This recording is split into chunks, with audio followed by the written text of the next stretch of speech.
Sabi nga po ng gate natin, only one life will soon be lost. Only what's done for Christ will last. Kung meron po kayong Biblia, ibukas po kayo sa 2 Timothy chapter 1, verses 1 to 13.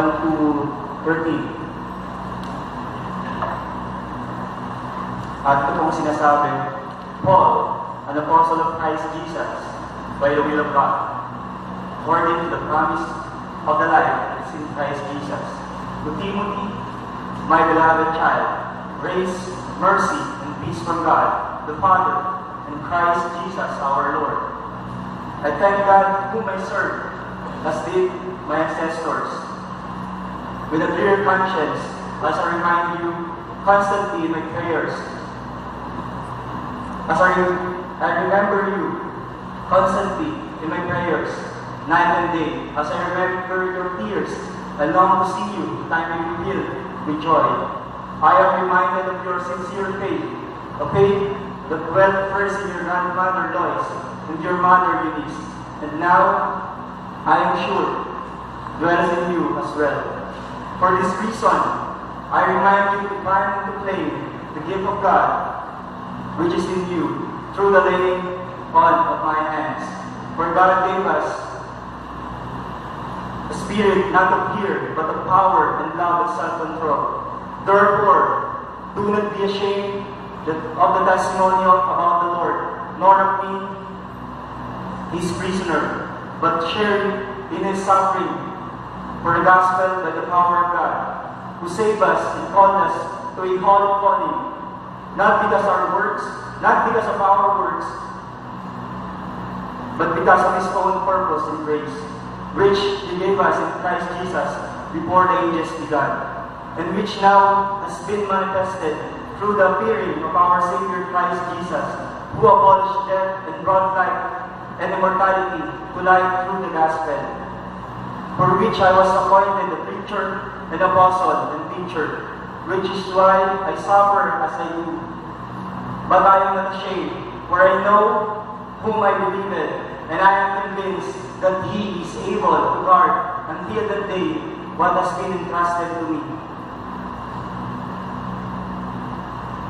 Follow the pattern of the Son, words that you have heard from me, in the faith and love that are in Christ Jesus.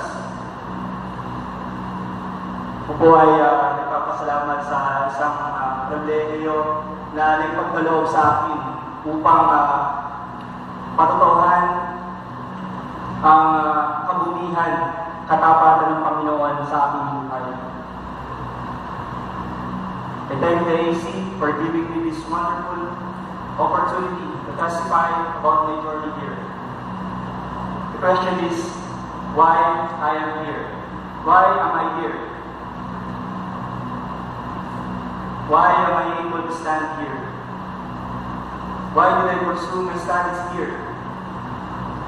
Why am I a minister despite the pressure outside? The ministry is so difficult, and I believe many of us experience the hardship of the ministry before we enter here. And when we are here, we are experiencing lots of difficulties in our lives. But the question is, why is it that many of us are willing to continue and are able to finish? Yun po yung isang katanungan na nilagay sa aking isipan. Bakit nga ba? Bakit nga ba? Dito po sa talatang aking binasa, ay sinasabi ko ni Pablo, kay Timoteo, na ipagpatuloy niya ang bagay na ipinagkaloob sa kanya ng Panginoon. You should pursue what God has entrusted to you. What God has entrusted to you. Yun po ang nais ni Pablo sabihin kay Timoteo. At kayo din naman po sa atin. Bawat isa po sa atin ay galing sa iba't ibang lugar, galing sa iba't ibang pamilya, Ngunit natin tayo upang sanayin para sa gawain ng Panginoon. Sa pong bagay na aking kinakatuwa sapagkat nakita ko po ang katapatan ng Diyos sa aking buhay. That's why I am able to stand here. I am able to testify His goodness in my life.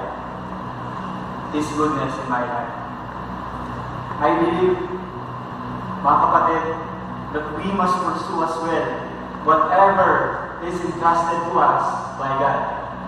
We must pursue whatever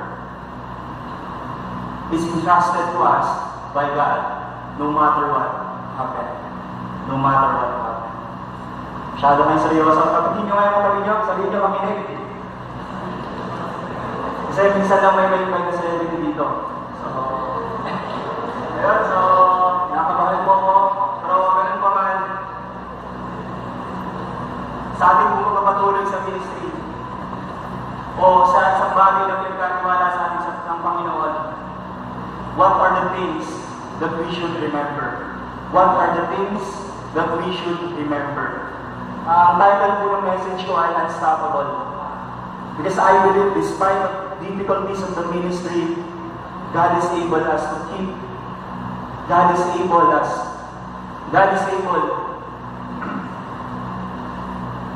to keep us in doing the ministry. Balik po tayo sa katanungan kanina. Ano po ba yung mga bagay na nag-encourage sa akin? Kaya po ako nagpatuloy dito sa Biblias. Una po, ayan, sa pong katotohanan na kaya po ako nandito because I believe it is the will of God in my life, in your life, to pursue His call. It is the will of God in our life to pursue His call. Dito po, makikita po natin na si Apostol Pablo ay naging apostol, guro, at tagapagbahagi ng salita ng Panginoon dahil sa kalooban ng Panginoon. Hindi dahil gusto niya, hindi dahil nais niya, kundi sa kalooban ng Panginoon. And I believe that it is God who qualifies the call. It is God who qualifies the call. Nung ako po ay pumunta dito, isang bata, hindi alam mo saan pumunta. Alam naman nun, bakit ba ako nandito dapat naglalaro pa lang ako? Pero sa kabutihan ng Panginoon, naunawaan ko na una, ito ay kalooban niya na una, maligtas ako. Pangalawa, it is His will to call us in the ministry. Ang tawagin ako sa paglilingkod. And I believe it is God who appointed me in this ministry. It is God who appointed me in the ministry. When I entered here, I remember, agaya po kahapon, si Pastor Paulo yung nag-testimony, kasama niya po buong pamilya niya. Nung ako po pumunta dito, kasama ko lang po Panginoon. Bakit po? Punta po ako dito, sa beses ko lang ako nakapunta, pangalawang balik ko pa lang yun. Unang punta ko po na mag-isa, naligaw po ako. Hindi ko po alam nakalampas na pala ang sinasakyan ko. Sabi nga po, I'm from the province of Quezon, so from the probinsyano pa. Pumasok ako, yan. Nung nasa gate po ako, nakita ko dumaan si Paolo, ang dami ng mga batya. Ako po, ang dala ko lang po ng ilang damit, tsaka pamasahe. Ibig sabihin po, wala po talagang pang-enroll nung pumunta ako dito. As in, sabi nga po, by faith, tsaka by face. Ayun. So, hindi po dahil na guwapo tayo, pero ayun po, makapalang po yung natin. At hindi ko makakalimutan nung pumasok ako sa President's Office. Alam niyo po, ginawa ko lang nga taga-probinsya ako. Hinubad ko yung sapatos ko. Tapos pasok ako doon, tapos nagtitingin na sa akin yung mga tao. Ano ba itong tao? Taga-bundok ba ito? At di ko makakalimutan na hindi ako makipag-usap sa tao. I'm always ashamed. I never recited in the class because of fear of criticism. I isolated myself from people, academically and financially. I had always been problematic. Ganun nga po, tuwing mag-i-enroll, problema na naman. Tuwing mag-i-enroll, tuwing mag-i-exam, laging kinakabahan. Pero na-realize ko po na yung katapatan ng Panginoon, ito po yung nag-qualify sa akin. Ito yung grasya ng Panginoon, ito yung nag-qualify sa akin at sa iyo para paglingkuran siya sa ating mga buhay. Lagi ko pong iniisip noon, Panginoon, ano bang kaya kong gawin para sa iyo? Nakikita ko yung mga classmate ko, ang gagaling nila. Kung ikukumpara ko sa aking sarili. But I realized, God was not after what we could do, but He was after what we could do through Him. Kung ano yung magagawa natin sa biyaya niya. If it is not by the grace of God and His mercy, I will not be able to serve Him. We are not able to serve Him. Sabi nga po ng ikalawang Korinto, that it is only through the mercy of God that we are in His ministry.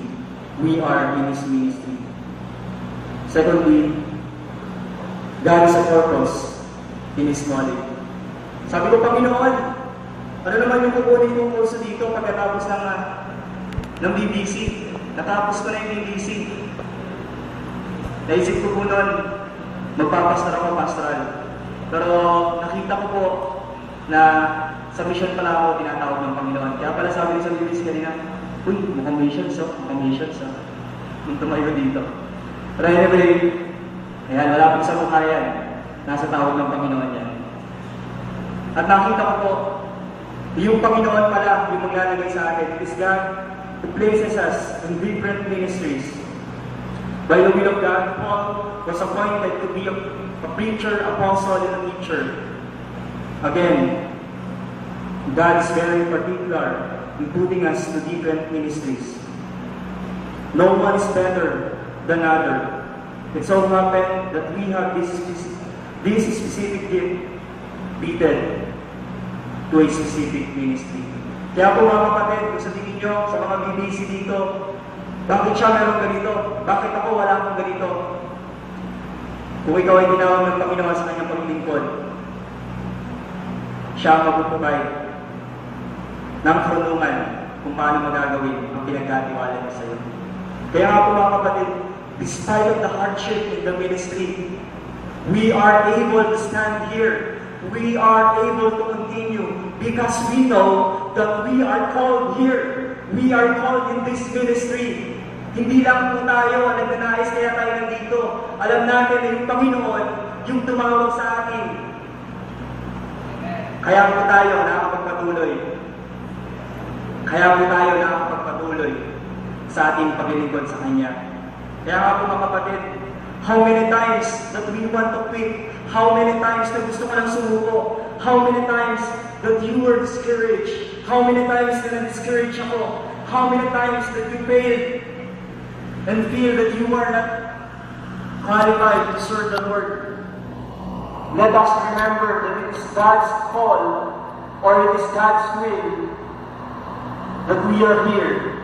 And no human being in this world is able to remove us in this calling. No human being in this school or in our church is able to remove us from this calling. Sasabihin sa akin, hindi ka qualified, ito lang yung kakayanan mo. Hindi ka magaling dito. But when you know that you are called in this ministry, you will continue. You will continue. Naalala ko po nun, for so many times, na umiyak ako sa Panginoon. Lord, ayoko na, hindi ko na kaya. Ano na ba ako sa sarili ko lamang, nakalakasan o karunungan, ay hindi ko kaya magpatuloy dito. Sapagkat hindi ko kakayanin ang mga pagsubok na aking pinagdaanan. One thing, I am sure that God called me to be here, to serve Him in the ministry. Kaya nga po mga kapatid, Kaya po tayo unstoppable because we know that it is the will of God to pursue His call. Kaya po tayo nandito. Kaya po naniniwala ako sa kasabihan dito sa Biblias, kapag ginawa, tuloy ng laban sa kabila ng mga pagsubok at mga problema nating dinaranas. Secondly, hindi lamang po yung kalooban ng Panginoon, makikita rin po natin dito sa ating talata na may mga tao na tumulong kay Timoteo at kay Apostol Pablo upang may pagpatuloy ang kanyang gawain, ang kanilang paglilingkod sa Panginoon. There are people on our side helping us to pursue it. There are people on our side, mga kapatid, kaya po tayo makapagpatuloy dahil may mga tao na tutulong sa atin at gagamitin ng Panginoon para may pagpatuloy ito. Yan, ito po. Una po yung mga taong model ng ating pananampalataya, models of our faith. Paul mentioned his ancestors who were models in his service. Timothy's grandmother and mother were believers of Christ. I remember my pastors, yung mga buhay po nila, sila po yung mga naging modelo upang magpatuloy po ako sa gawain ng Panginoon. Ito po yung pastor ko sa home church ko. Ito po yung mag-asawa. Pastor ko po sa CS ko ngayon. Ito po si Pastor Ray at si Mama Smith. Ito rin po si Pastor Ray. Ayan po, dalawang Pastor Ray. Ito po si Tita Tess. Ayan, si Pastor Sani. At ang kanyang asawa, Tita Flor. Ayan po, sa tuwing nakikita ko po yung hirap sa ministry, itong mga tao ito ay modelo sa aking pananampalataya. Secondly po, yung mga tao na nag-nurture ng aking pananampalataya. Ito po si Mama Smith, siya po yung teacher ko sa Sunday School. Remember, tinanong niya ako, Mark, ano bang plano mo sa buhay mo? Siguro po nakita niya ako mukha mo lang plano sa buhay. Sabi niya, gusto mo mag-BBC? Alam niyo po, itong tao ko, hindi ko po nakita na nakasimangon. Every time po nakangiti lang. Sabi ko, isip ko pag natutulog yan, nakangiti dito. Pero ito pong tao ito, napakalaki po ng part sa buhay ko. Sunday school teacher ko po siya noon nung nagsimula po ako sa ministry, sa gawain ng Panginoon. At dinaligan po ako sa Tibias, Mark, gusto mo ba mag-aaral sa Tibias? Ano po yung Tibias? Gusto mo ba magpastor? Nag-aaral pa rin mga pastor. Sabi ko gano'n. At doon ko po nakita. Hindi ko po sabi na, Mark, sama ka sa